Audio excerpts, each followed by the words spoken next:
नमस्कार। मैं doctor Balkeshwar, associate professor इतिहास, Kashi Naresh government PG college Gyanpur Bhadohi. मैं आज एमए प्रथम वर्ष द्वितीय सेमेस्टर के बच्चों के लिए बिस्मार्क के संबंध में बताना चाहूँगा। बिस्मार्क का जन्म 1 अप्रैल 1815 को ब्रेडनबर्ग में हुआ था और वह गोटिंजन और बर्लिन विश्वविद्यालय से शिक्षा प्राप्त किया।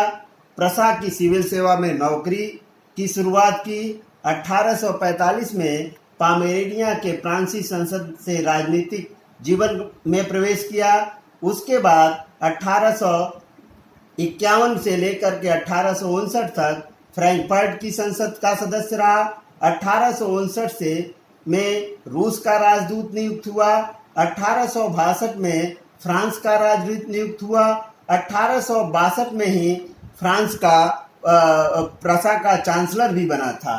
तो चांसलर का शपथ लेते हुए बिस्मार्क ने कहा था कि मैं श्रीमान के साथ नष्ट हो जाऊंगा, किंतु संसद के इस संघर्ष में आपका साथ नहीं छोड़ूंगा। मुख्य रूप से वह प्रशा के राजा विलियम प्रथम के लिए पूरी तरह से समर्पित होकर एज ए चांसलर के रूप में काम किया। वह प्रशा का चांसलर का पद एज ए प्रधानमंत्री का होता है, उस रूप में कार्य किया। उसके दो प्रमुख कार्य हैं।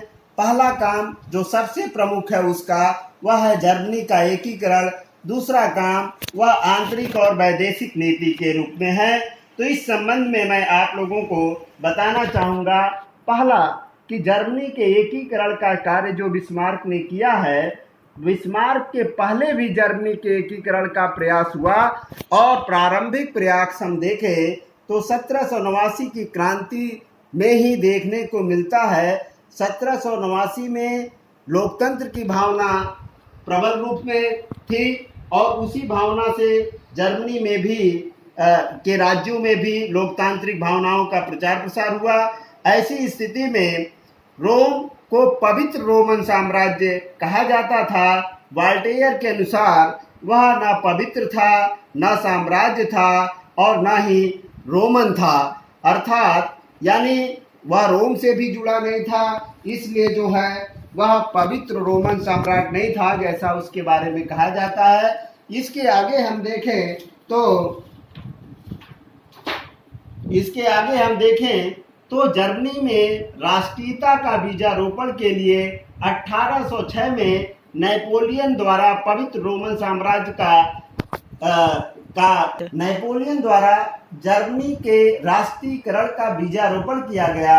1806 ईस्वी में नेपोलियन ने पवित्र रोमन साम्राज्य का अंत किया और पवित्र रोमन साम्राज्य का अंत करके जर्मनी के राज्यों का एक राइन परिसंघ का निर्माण किया। उसका उद्देश्य था फ्रांस को ऑस्ट्रिया, प्रशा, रूस से शक्तिशाली देश बनाना। इसी उद्देश्य से जर्मनी के एकीकरण की शुरुआत नेपोलियन ने किया था। 1815 का जब वियना कांग्रेस हुआ, वियना कांग्रेस में नेपोलियन की पराजय हुई थी। मैटरनिक ऑस्ट्रिया का चांसलर मैटरनिक प्रभावशाली हो गया था, तो उसने जो है राइन परिसंघ को समाप्त करके जर्मनी को 38 राज्यों में बंटवारा कर दिया और इन राज्यों के प्रशासन के रूप में फेडरल डायट बनाया गया। इसका अध्यक्ष स्वयं ऑस्ट्रिया बना।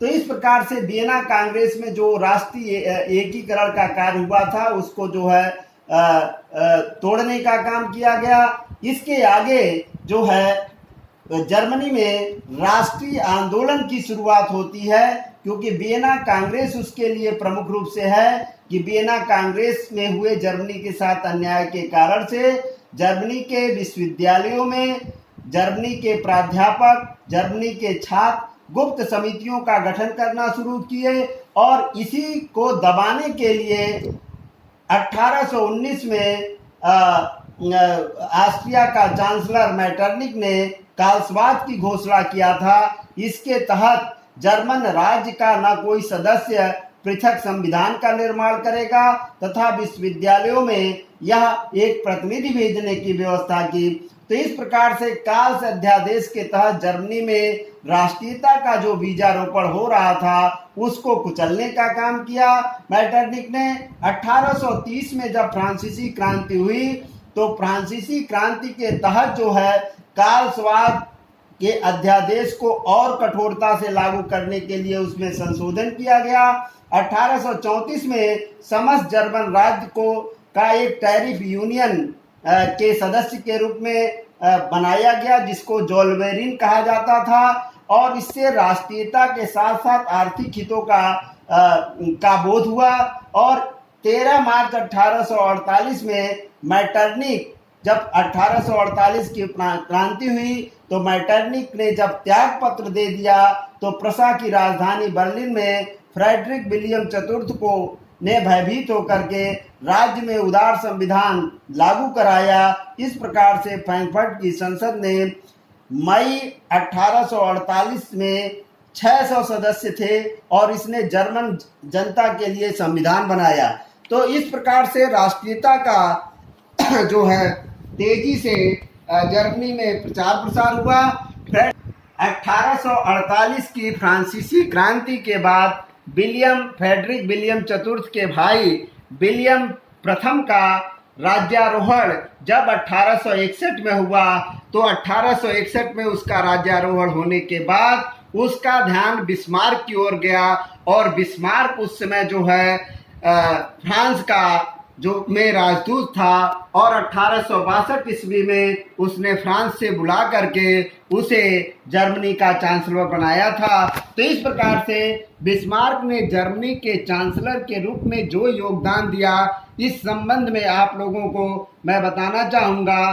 तो मुख्य रूप से बिस्मार्क कहा करता था कि बड़ी से बड़ी समस्याओं का निदान भाषणों एवं बहुमत से नहीं अपितु रक्त एवं लौह की नीति से होता है। तो इस प्रकार से वह ब्लड एंड आयरन पॉलिसी की शुरुआत की और स्वयं भारतवर्ष में दिल्ली सल्तनत पीरियड में देखा जाए तो ब्लड एंड आयरन पॉलिसी का इस्तेमाल बर्बन ने किया था। इसी प्रकार से बिस्मार्क भी ब्लड एंड आयरन पॉलिसी के तहत अर्थात शक्ति के तहत जो है विरोधियों का दमन करते हुए जर्मनी के एकीकरण का कार्य पूरा किया।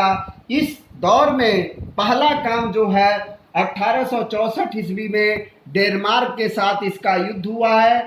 डेनमार्क का जो प्रश्न था स्लेस्विग हॉलस्टीन के प्रदेशों पर डेनमार्क का कब्जा था। स्लेस्विग हॉलस्टीन के प्रदेशों पर डेनमार्क का कब्जा होने के कारण से जबकि वहां की जनता जर्मन थी इसलिए जो है वह उसको अपने अधिकार में करना चाहता था और इसको लेकर के 1863 में जब डेनमार्क का उस पर अधिकार हो गया तो 1864 में ऑस्ट्रिया की मदद से वह चाहता था कि डेनमार्क से उन प्रदेशों को ले लिया जाए, लेकिन ऑस्ट्रिया के से उसको सफलता नहीं मिली।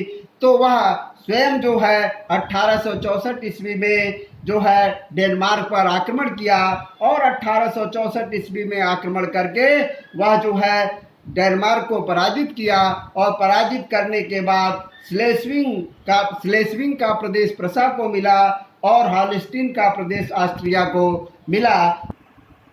तो हम देखें कि 1864 ईस्वी में डेनमार्क के साथ जो युद्ध हुआ उसमें डेनमार्क पराजित हुआ और डेनमार्क से गेस्टाइन का समझौता हुआ और उस समझौते के तहत जो है स्लेस्विग का प्रदेश प्रसा को मिला और हॉलस्टाइन का प्रदेश ऑस्ट्रिया के राज्य में सम्मिलित कर लिया गया। तो आगे हम देखें दूसरा प्रमुख युद्ध जर्मनी के एकीकरण के लिए वह ऑस्ट्रिया और प्रसा के बीच होता है और हम देखें तो जून 1866 में 7 सप्ताह तक चलने वाला इन दोनों राज्यों के बीच युद्ध होता है और सेडेवा के युद्ध में ऑस्ट्रिया प्रसा से पराजित होता है 3 जुलाई 1866 ईस्वी को। इस प्रकार से 23 अगस्त 1866 को प्राग की संधि होती है और इसके तहत जर्मनी में एक नए संघ का गठन होता है। इस प्रकार से जर्मनी के उत्तरी राज्य जो ऑस्ट्रिया के अधीन थे वे सारे उत्तरी राज्य जो है इस प्रकार से देखें तो प्राग की संधि के तहत जो है ऑस्ट्रिया का जो उत्तरी जर्मनी का राज्य था वह ऑस्ट्रिया से मुक्त हो गया और बिस्मार्क के यानी प्रसा में मिला लिया गया।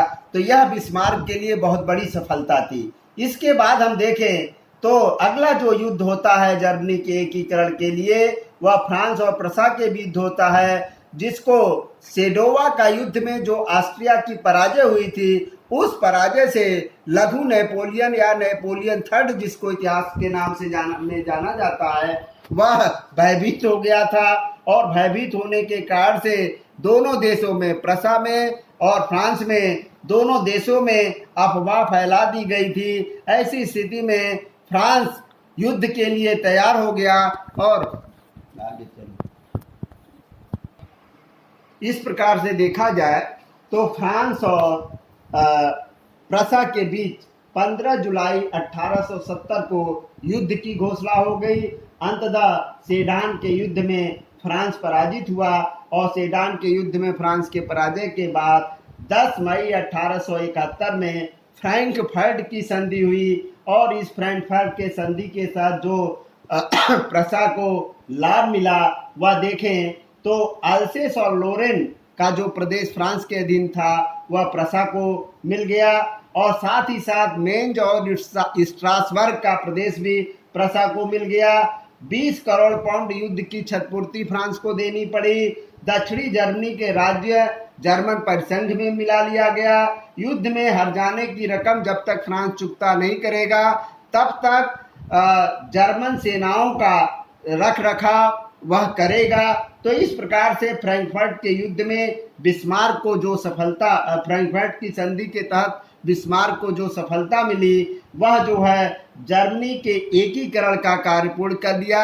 यह राजा विलियम प्रथम के लिए बिस्मार्क के द्वारा दी गई बहुत बड़ी उपलब्धि थी। तो इस प्रकार से जर्मन एक राज्य जो कहा जाए वह 18 जुलाई 1871 में बन करके तैयार हुआ और वहाँ का राजा विलियम प्रथम वर्साय के महल में शपथ ग्रहण किया। तो इस प्रकार से एक सशक्त यूरोप का सर्वाधिक शक्तिशाली राष्ट्र के रूप में जर्मनी का उदय हुआ। तो इस प्रकार से देखा जाए तो बिस्मार्क ने 18 जुलाई 1871 को जर्मनी के एकीकरण का कार्य पूर्ण करने के बाद अपनी विदेश नीति को वह निर्धारित करता है कि कैसे हमको जर्मनी को एक मजबूत राष्ट्र के रूप में स्थापित करना है। तो वह कहता है कि जर्मनी पूर्ण रूपेण संतुष्ट राष्ट्र है। यद्यपि युद्ध के द्वारा जर्मनी को अंतर्राष्ट्रीय क्षेत्र के में प्रधानता मिली है, परंतु जर्मनी पुनः इस मार्ग को ग्रहण किया तो सारी सफलताएं नष्ट हो जाएगी। ऐसा उसकी विदेश नीति का सिद्धांत था और उसी सिद्धांत के तहत कुल 7 पॉइंट निर्धारित किए जिसके हिसाब से उन्होंने कार्य किया। पहला, यूरोप के राजनीति में फ्रांस को एकांकी रखना, यानी फ्रांस को अलग थलग रखे बिना वह जो है जर्मनी को मजबूत नहीं कर सकता था, इसलिए जो है फ्रांस को एकांकी रखने का प्रयास किया। दूसरा, राज्य विस्तार की जो नीति थी उसको परित्याग कर दिया क्योंकि जर्मनी का एकीकरण का कार्य पूर्ण कर चुका था, इसलिए राज्य विस्तार की नीति वह नहीं आगे करना चाहता था। इंग्लैंड, क्योंकि इंग्लैंड एक औपनिवेशिक देश था तो औपनिवेशिक देश के साथ कोई बैर रखना नहीं चाहता था, इसलिए वह उसके साथ सद्भावपूर्ण व्यवहार रखना चाहता था। इसके आगे हम देखें तो ऑस्ट्रिया, क्योंकि परंपरा के अनुसार ऑस्ट्रिया उसका एक सहयोगी राष्ट्र रहा है, तो इसलिए ऑस्ट्रिया के साथ वह घनिष्ठता स्थापित करने का काम किया क्योंकि ऑस्ट्रिया का लंबे समय तक प्रसा पर अधिकार रहा है। तो इस प्रकार से ऑस्ट्रिया के साथ किसी प्रकार का दुर्व्यवहार या भेदभाव नहीं करता था। रूस के प्रति मैत्रीपूर्ण दृष्टिकोण रखना चाहता था। हाँ, तो आगे देखें कि रूस के प्रति मैत्रीपूर्ण दृष्टिकोण रखा। क्यों? क्योंकि रूस बड़ा देश था, उससे वह उलझना नहीं चाहता था, इसलिए वह मैत्रीपूर्ण दृष्टिकोण रखा। इसके अलावा वह पूर्व की समस्या यानी बाल्कन प्रायद्वीप की समस्या के मामले में वह उदासीन रहा। इसीलिए वह कहा करता था कुस्तुनतुनिया से आने वाली डाकों को मैं नहीं खोलता, यानी पूर्व के मामले में नहीं पढ़ना चाहता था, इसीलिए जो है वह उधर उदासीन रहा। इस प्रकार का दृष्टिकोण उसके विदेश नीति का था। इसके साथ साथ जर्मन साम्राज्य के पक्ष में गुटों का निर्माण करना, जर्मन साम्राज्य के पक्ष में जो गुटों का निर्माण करना का कार्य किया, जिसके तहत कूटनीतिक संधियों की शुरुआत की, वह कूटनीतिक संधियां ही उसके पतन का कारण बना।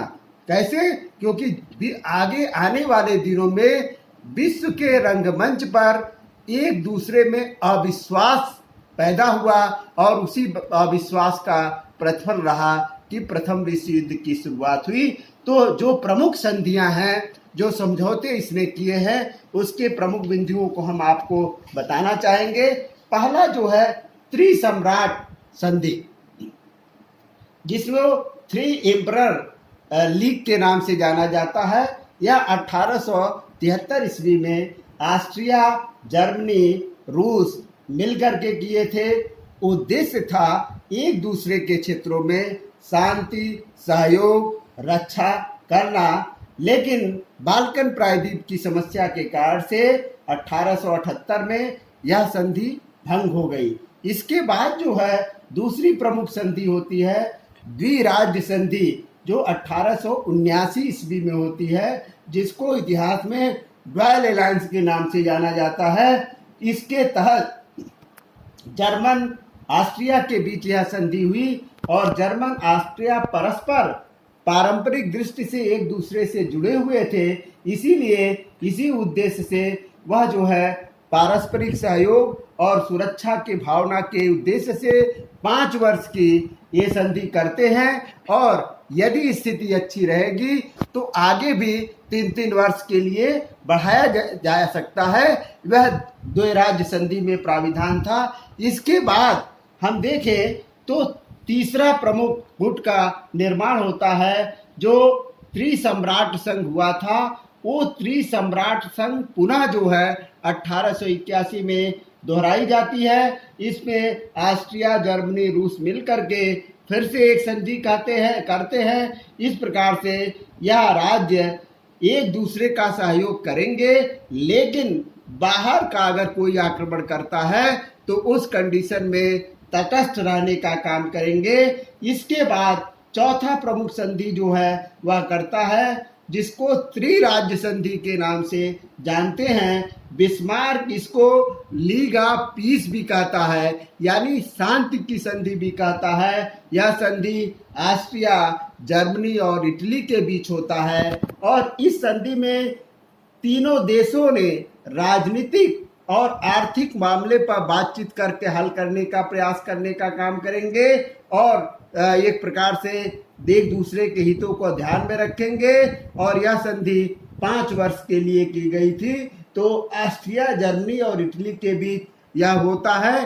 टर्की के मामले में भी इटली के हितों का ध्यान रखा जाएगा और बाल्कन प्रायद्वीप के मामलों में भी इटली के हितों का ध्यान रखा जाएगा। ऐसी संधि जो है ट्रिपल एलायंस के नाम से जानी जाती है, जो 1882 में बिस्मार्क ने किया था और इसी को उसने लीग ऑफ पीस के नाम से या शांति का संघ भी इसने कहा था। इसके बाद वह 1883 में रोमानिया के साथ संधि करता है।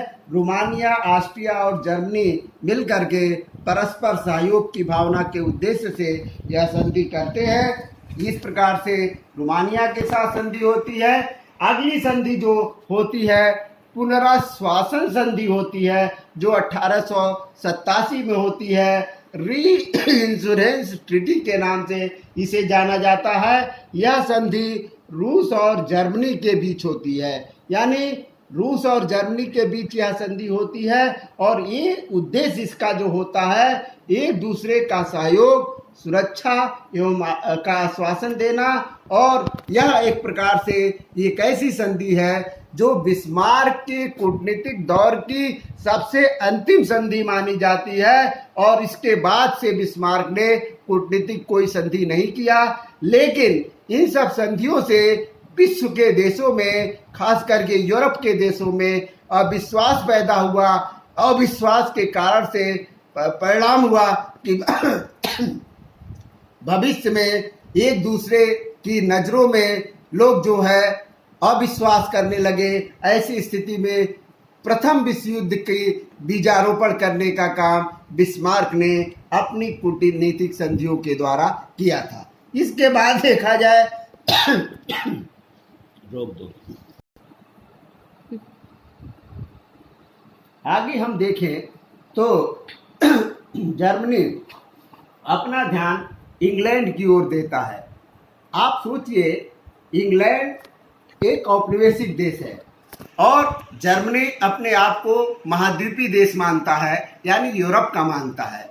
इसीलिए इंग्लैंड से वह उलझना नहीं चाहता है। क्यों नहीं उलझना चाहता है? क्योंकि इसकी नाविक बेड़ा कमजोर है, उसकी नाविक बेड़ा बहुत स्ट्रांग है। उससे फ्रांस का नेपोलियन पराजित हो सकता है। तो इस प्रकार से जर्मनी जो है उस ओर नहीं ध्यान देता है। वह पूरा प्रयास करता है कि इंग्लैंड का जर्मनी के प्रति सद्भाव बना रहे, इंग्लैंड के साथ मैत्रीपूर्ण व्यवहार बना रहे, और इसी उद्देश्य से वह वहां पर इंग्लैंड में अपने बेटे को राजदूत भी नियुक्त करता है। तो इस प्रकार से इंग्लैंड के पचड़े में वह नहीं पड़ना चाहता है, इंग्लैंड से प्रेम पूर्ण संबंध बनाना चाहता है, क्योंकि उसका कहना था कि स्थल के चूहों का बैर जल के चूहों से नहीं हो सकता है। यानी अपने आप को स्थल का चूहा मानता है और इंग्लैंड को जल का चूहा मानता है। तो इसलिए इन दोनों में किसी प्रकार का कोई बैर नहीं हो सकता है। तो इसलिए वह इंग्लैंड से समान दूरी बना करके रहना चाहता है, प्रेमपूर्ण संबंध बनाकर रहना चाहता है, क्योंकि इंग्लैंड औपनिवेशिक देश है और जर्मनी अभी महाद्वीपीय देश है। तो ऐसी स्थिति में इंग्लैंड में वह उलझना नहीं चाहता। इसके साथ साथ वह अफ्रीका में कुछ जगह उपनिवेश की ओर ध्यान दिया, लेकिन वो उपनिवेश किसी प्रकार का हस्तक्षेप के बिना था, यानी कि इसकी ओर विशेष ध्यान नहीं दिया। इसीलिए जो उपनिवेश छोटे मोटे इसके थे उसके साथ उसने स्टीमर सेवा की शुरुआत की। बाद में हम देखें तो जर्मनी का राजा कैजर विलियम द्वितीय होता है, अपने आप को औपनिवेशिक विस्तार की दिशा में ध्यान देता है। लेकिन बिस्मार्क, क्योंकि जर्मनी का एकीकरण कर चुका होता है, वह पूर्ण संतुष्ट राष्ट्र अपने आप को बताता है, इसीलिए इस ओर वह ध्यान नहीं देता है। तो इस प्रकार से देखा जाए तो वह यूरोप का अपने समय का एक शक्तिशाली राष्ट्र के रूप में जर्मनी को कन्वर्ट करने का काम करता है। प्रसा का सम्राट स्वयं विलियम प्रथम इसके संबंध में कहता है कि बिस्मार्क एक ऐसा बाजीगर है, बिस्मार्क एक ऐसा बाजीगर है जो एक साथ 5 गेंदों के साथ खेल सकता है। बिस्मार्क एक ऐसा बाजीगर है जो एक साथ 5 गेंदों के साथ खेल सकता है। वह 5 गेंद 5 देश होते हैं। कौन कौन से? ऑस्ट्रिया, इटली, रूस, फ्रांस और इंग्लैंड, यानी यूरोप के जो बड़े राष्ट्र हैं वह उसके लिए 5 गेंद के समान है, और उसमें से हमेशा कम से कम 2 हवा में ही रहते हैं। यानी कि उसका कहने का तात्पर्य ये है कि बिस्मार्क एक ऐसा बाजीगर है जो एक साथ 5 गेंदों के साथ खेल सकता है, और उसमें से कम 2 हमेशा हवा में रहते हैं, यानी कि 2 का कुछ अता पता नहीं रहता है। तो ऐसा बाजीगर बिस्मार्क को वह विलियम प्रथम कहता है, जो कि वहाँ का राजा होता है। इतिहासकार AJP टेलर बिस्मार्क के बारे में कहता है कि बिस्मार्क महान नहीं था, बिस्मार्क महान नहीं था, परंतु उस समय यूरोप में ऐसा कोई राजनीतिक नहीं था जिसके कारण से बिस्मार्क को ये सारी उपलब्धियां मिली। इस प्रकार से देखा जाए तो बिस्मार्क की आलोचना भी होती है, बिस्मार्क की तारीफ भी होती है, लेकिन निश्चित रूप से कहा जा सकता है कि वह ऐसा राजनीतिक दौर था जिस समय और राष्ट्रों में बिस्मार्क जैसा शक्तिशाली नेतृत्वकर्ता नहीं था जिसका पूरा फायदा जो है बिस्मार्क को मिला। क्योंकि आप फ्रांस को ही देख लीजिए तो फ्रांस में नेपोलियन थर्ड था, उसके कार्य इतने छोटे थे इसीलिए उसको लघु नेपोलियन के नाम से जाना जाता है। तो उसकी भी स्थिति वही थी। ऑस्ट्रिया में मैटरनिक का पतन ही हो चुका था। इंग्लैंड का यूरोप से कोई लेना देना नहीं था क्योंकि अपना औपनिवेशिक विस्तार विश्व के कोने कोने में वो करना चाहता था।